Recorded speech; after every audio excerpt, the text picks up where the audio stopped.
Good morning, everybody. We want to welcome you out here to New York Avenue.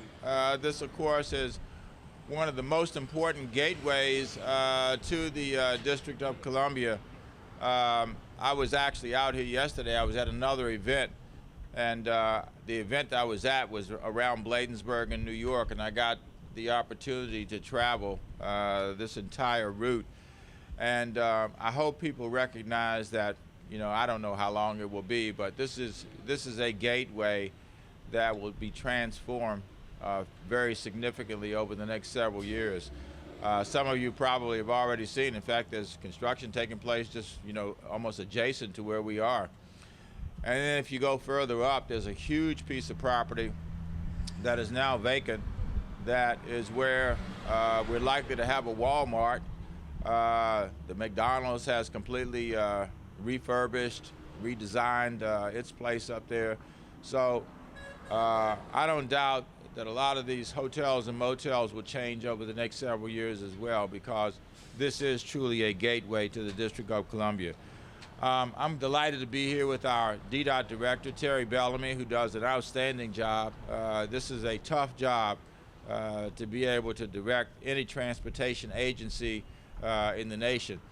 This is one of those agencies that if it were somewhere else, it would be a state agency. But here, you are a state, you are a county, you are a municipality, and if we were talking about it, you would be a school district as well, all rolled into one. So Terry, I want to thank you for the great work that you do every day to be able to lead our agency. I'm also delighted to be joined by someone who's been a great friend, and that is Chris Lawson.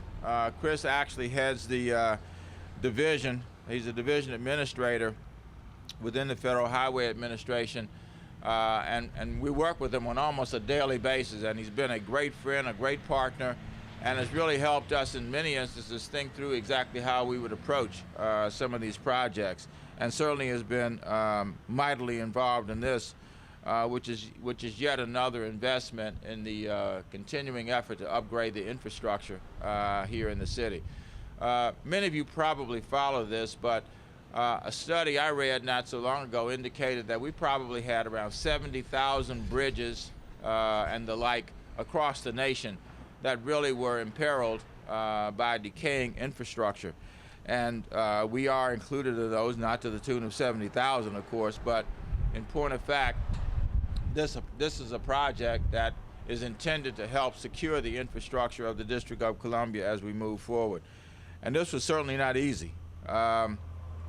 We have 6 lanes now, but for, I guess, the better part of a couple of years, which this project took, it was actually reduced to 4 lanes, which meant that the 87,000 plus cars that go through here every day had to be diverted in some instances. So I want to again thank DDOT for having done a very creative job with launching a mass media campaign that helped people realize what alternative routes were available to them. And then, of course, the Bridge Bucks program. That was pretty creative. That was a program in which people were given, I think, up to $50 a month to be able to use alternative methods of transportation. And we had a number of takers on that one as well. The upshot was that we were able to substantially reduce the traffic. And you can see how successful we were, because now that we've reopened the street, we have all the traffic back again coming into the city. In any event, I'm delighted that we've gotten to this point. There's a lot of features to this that probably Terry and others will talk about. I won't get into the details of what was done to be able to secure this bridge. But I do want to thank the Federal Department of Transportation for its investment. We got money through ARA, the Reinvestment Act, to be able to do a lot of this. I think in the last analysis, this cost the District of Columbia only about $3 million plus in our local funds, even though the project itself was somewhere between $45 and $50 million to be able to secure this.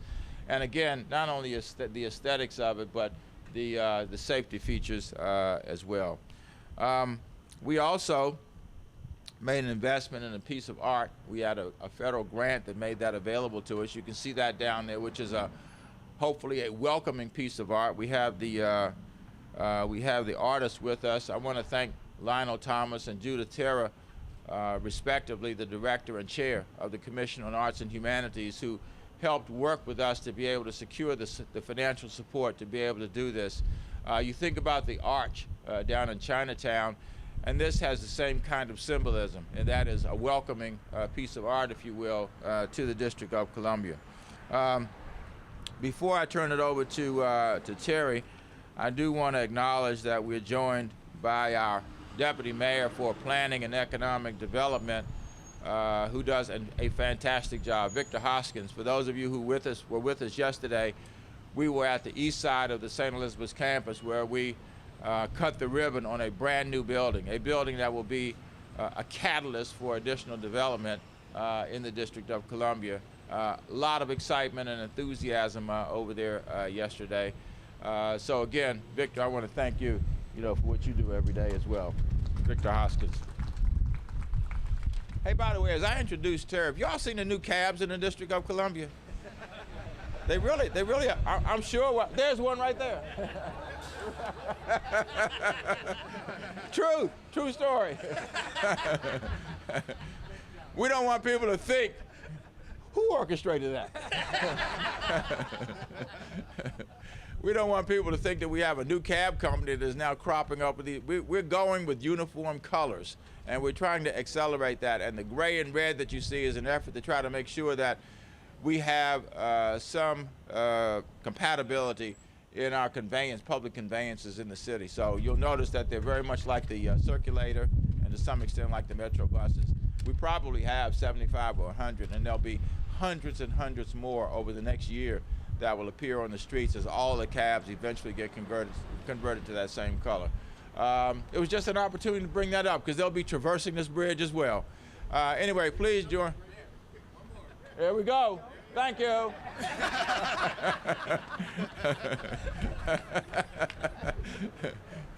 I know you all think that we planned that, but we didn't.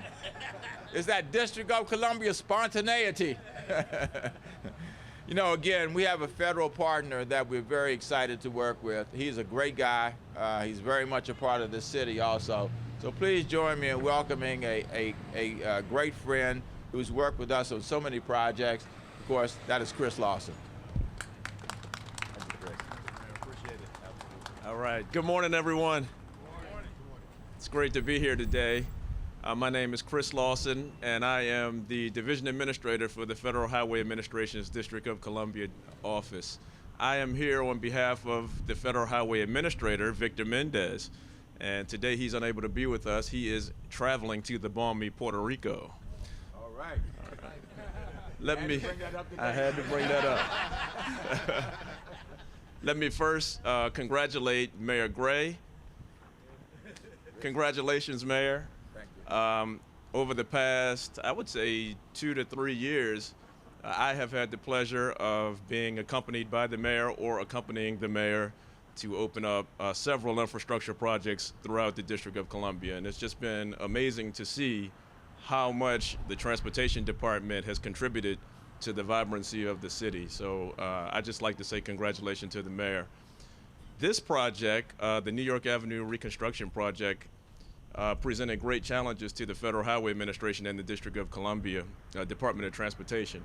I began my position in February of 2010, and when I got here, this project was under delay, and it was a Recovery Act project, which meant that it was under increased visibility. And being the largest Recovery Act project in the District of Columbia, it really was increasingly giving us pressure to get this project underway. In addition, Nick Nicholson, the chief engineer, he joined the district government around the same time that I joined the Federal Highway Administration. So in addition to it being a Recovery Act project with many challenges and complexities, Chief Engineer Nicholson told me that the project couldn't even be built as it was designed. So that presented other challenges to us. It did, yeah. So the district DDOT staff and Federal Highway staff came together and they sat in our conference room. And I have to thank Ali Shakuri, who worked with our staff to come up with an innovative solution for this project. And you know, we worked together in partnership, and after we brought out these solutions, I have to recognize the private sector, because without the private sector, our solutions could not have been realized. And so I have to thank the team of T.Y. Lin, who was involved in the design build. I have to thank Fort Meyer Construction, who was involved in constructing this beautiful project. And then there's so many others, Michael Baker, the architect, Mr. Kent Bloomer, who were involved in making this project a success. So I am pleased because we needed to get this project finished by the end of September so that we would be in accordance with the Recovery Act standards that the Federal Highway Administration has set for us. And I have to thank everybody for helping us to realize that vision, because we were not sure that we would get there. So with that, I'd just like to say congratulations. One last point. I drove in on New York Avenue this morning, and you can just see what's happening along this corridor. And 2 years ago, we opened up the 9th Street Bridge. Today, we're opening up the New York Avenue Bridge. We're going to do some traffic management along this corridor as well. And so we are making Washington, D.C. that much better by opening up projects such as these. And so I want to congratulate everyone here today and thank you all for all of the efforts that you put into this project, and congratulate my partner Terry Bellamy for another successful delivery of a project in Washington, D.C. So thank you all for your time.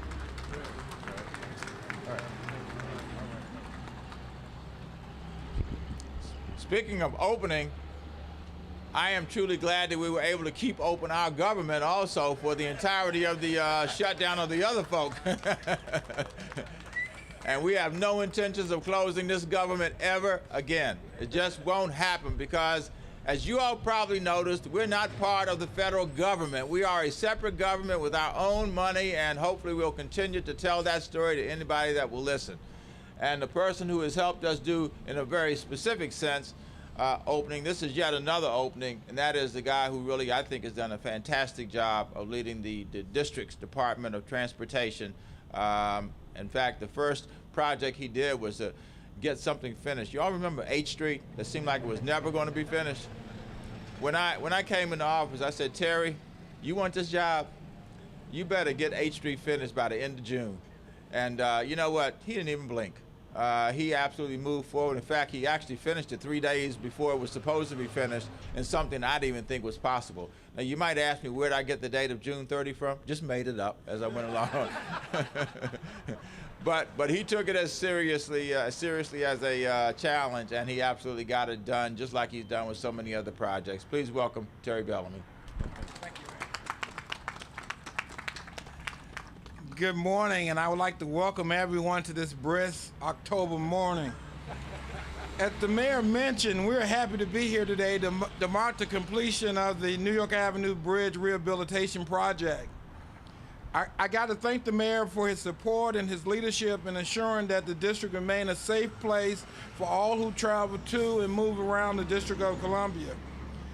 I would also like to thank our federal partner, Chris Lawson.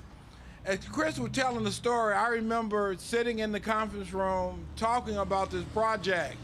But there was one other player in that room that he didn't mention, and that was Amtrak. For those of you who don't realize it, that we only had a short period of time that Fort Meyer could actually work on the bridge because we have all these railroad lines underneath the bridge along with WMATA. So you have to shield the base of the bridge, and you only get so many hours a day. In some cases, we were getting 2 hours a day to be able to work underneath. For the motoring public, they think that we just had all of this time, but this was a very complex project for our engineers and for our contractor. At the same time, as Chris indicated, our chief engineer, Nick Nicholson, and he's right here, you probably see him with me all the time because everything that we do is a marvel. We have not had an easy project the 3 years that we've been here.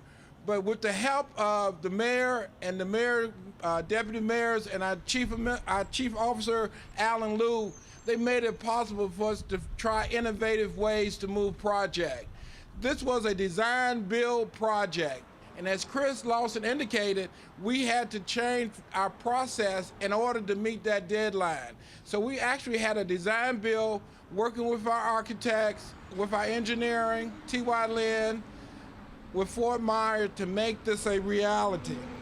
At the same time, Muhammad Khalid, who is our deputy chief engineer, worked tirelessly as we tried to work with our Amtrak partners. And then my major and favorite engineer, who's been on every major project, Ali Shakiri, he had H Street. He was the one that carried H Street through, and he was the one that was assigned to this project to get us to this point. At the same time, we had Michael Baker to come on board to be our construction management firm, and everybody knows Fort Myers. We call on Fort Myers on these difficult projects.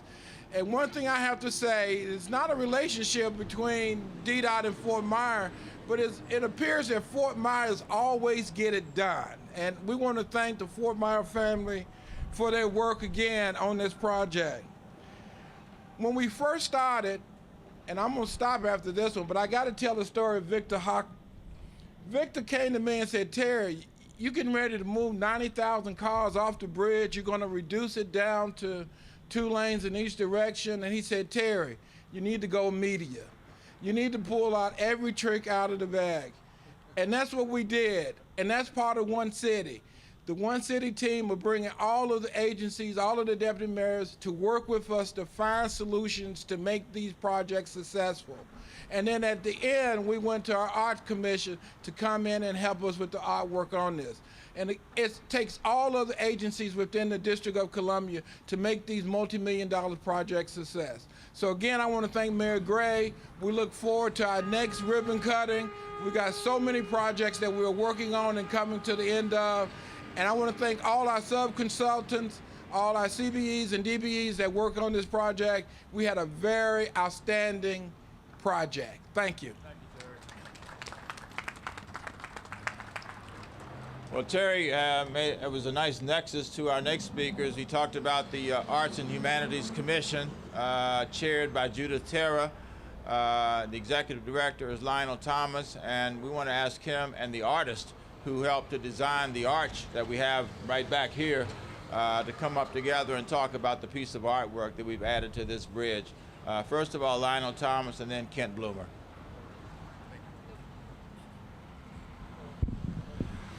I am absolutely thrilled to be here. Thank you, Mayor Gray, for all of the support.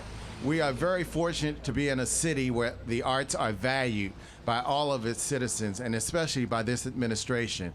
I would also like to thank Deputy Mayor Hoskins for his support of the Arts Commission. We are truly, truly at the finish line on this project, which has really taken a number of years to get to the finish line. We are very excited because this is a monumental gateway piece for Washington, D.C. We have really received a lot of excitement about this project. I'd like to acknowledge my team who worked on this project. Tanya Jordan, who is our public arts manager, who's standing here. If you could just give her a hand. I would also like to thank Deirdre Allen, who also worked previously on the project, who is here today as well. She's standing in the back. The piece has already begun to generate excitement in the community. We recently received the following note from a motorist that crosses the bridge every day for work. She writes, I work in Washington, D.C., and have traveled down New York Avenue for over 20 years. During my commute, one of the foremost comments in my mind was that for the nation's capital, we have the most unattractive entrance into the city from Maryland. So I was thrilled and excited and overjoyed to see the beautiful arches as I went over the bridge that spans into town this week. Thank you. They make me happy and even more excited about all the revitalization going on in the city. Now on my commute in, when I'm cursing traffic, I come over the span, look at those beautiful arches, and think, wow, what a beautiful view into the city. And that's really indicative and a demonstration of what art can do in transforming the lives of people as they come into the city. And that's what this monumental gateway piece can do. So without further ado, I'd like to introduce Kent Bloomer, who is the artist, to explain more about the artwork itself.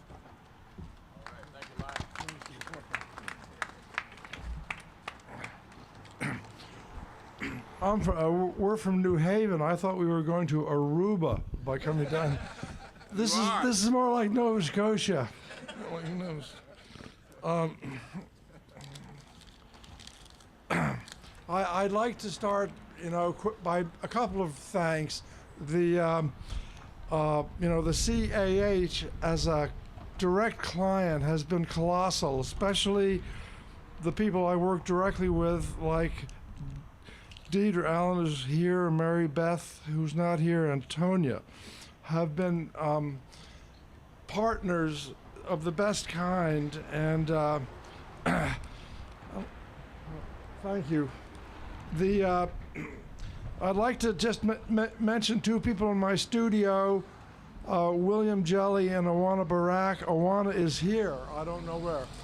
There she is, who were right with this. We operate very much as a team in the studio, but this finally, and you've heard the name several times, the Sina Kwanan, Ali Shankiri, who actually, I think we can say that he conceived of the need for this artwork, and then he went to, my understanding is then he went to the commission. After that, he became our leader, our person we talked to when we really had to climb inside all these incredible issues of navigating a job like this. So thanks, Ali. I'm going to talk for a couple of minutes about how we did this, if you'll bear with me. Basically, we were selected out of a short list to design something for the bridge, but in reality, we couldn't get on the bridge for reasons of load bearing, capacity, expansion joints down the middle, vehicular safety. We had to get off the bridge. So we are really on the abutment on the west side, or just next to the abutment. The idea of these pieces was generated by us standing here a little further down and drawing an ellipse that was the center of which was above the roadbed and completely circled the bridge, and we thought of that ellipse as a lens, as a window. We couldn't build it, obviously, because it had a 130-foot span, so we had to divide it. And then, having divided it into two pieces, we had to mount it on posts, and then we had to counterbalance it. So that's what formed the basic shape. The location is above the tracks, so that one of them is displaced from the other in terms of the straight line of the bridge, but it's directly parallel to the tracks below. So we decided to keep them autonomous so that you would see one and see the other as you drove by, but from a distance you would see the arch.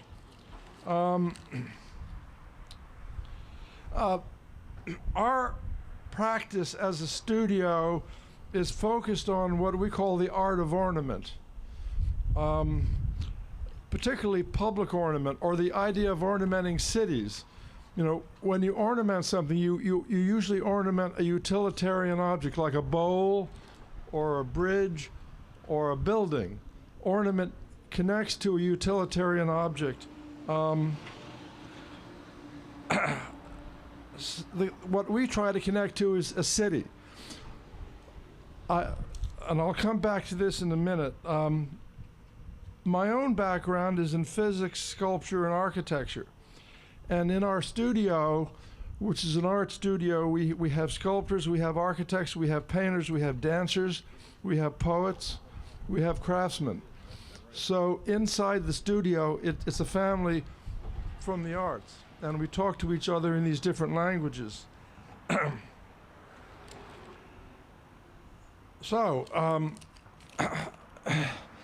I'm going to try to make this short because we're not in Aruba today.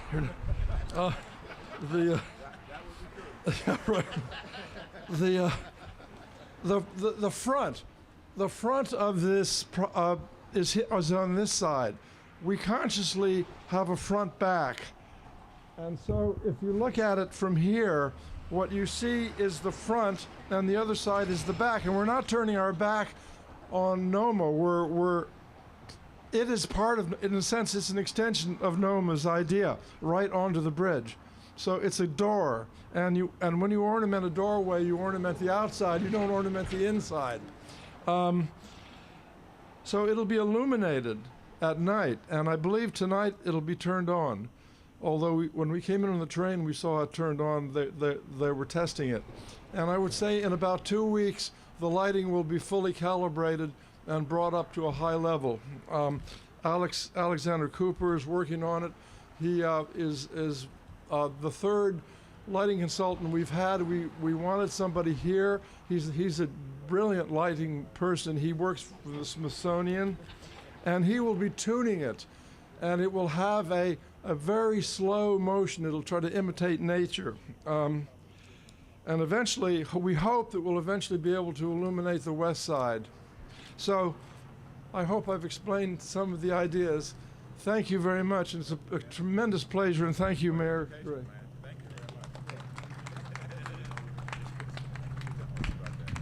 And last but not least, I'd like to recognize someone who has really been instrumental in making the art piece possible, and that's the chair of the Public Arts Committee and the vice chair of the D.C. Commission on the Arts, Lavinia Woolfolk. Let's give her a round. All right. Man, artists are special people, aren't they? and I've never heard the combination of an artist and a physicist. But I suppose it really redounds to our benefit in this instance because you had something creatively done and done following the laws of physics. So Kent, thank you very much. And now we will do the ribbon cutting, which I'm sure everybody's happy to move towards that, right? Get a countdown, guys. 3, 5, 4.